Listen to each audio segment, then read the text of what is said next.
I got a comment asking if I thought Eddie would ever engage in Steve's hobbies the way that Steve does in Eddie's in a lot of fic. And the thing is, I do think there's a circumstance under which Eddie would try to get over his own judgment of sports and other mainstream interests, but I think it has less to do with Steve and more to do with Lucas. One place I feel like Eddie was really in the wrong here was not understanding Lucas's specific desire to fit in, where that was coming from, and why he would be choosing that path and the outlet that he did. Lucas is a target in a way that the others simply are not, as Troy and Billy made very clear, and the others have never really shown that they understand that Lucas is navigating race in addition to just being a nerd. When I'm looking at how Eddie navigates his othering, I think a lot about the concept of choose your hard. One choice is the hard-won euphoria of boldly being yourself at the cost of this belly exposing vulnerability. And then the other choice is the safety of being in the in crowd at the cost of diminishing, hiding, or extinguishing your true self. And there are a lot of complex tensions between those two choices. And I think that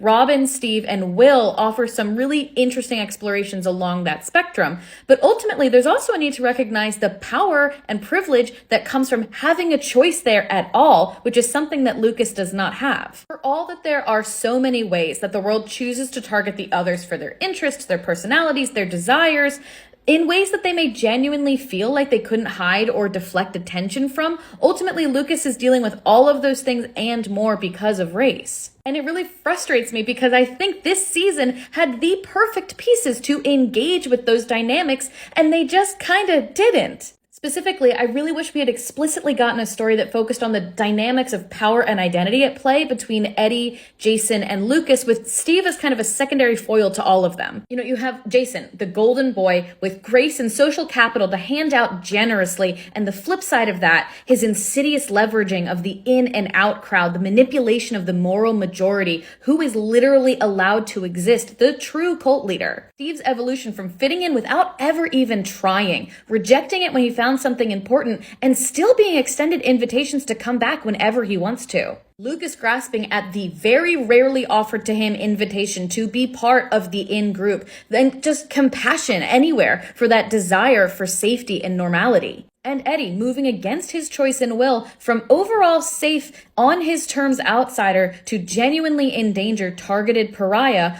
opening his eyes to the power he had and misused against one of his lost little sheep. And I recognize the show is not interested in being a complex social drama about the intersectionality of marginalized identities, and that's fine. But for our purposes, in a story where Eddie survives, I think he and Lucas would both be looking for a way to connect with each other, understand each other better, and apologize for the harms they participated in against each other. And I think the basketball cart would be a good place to do that.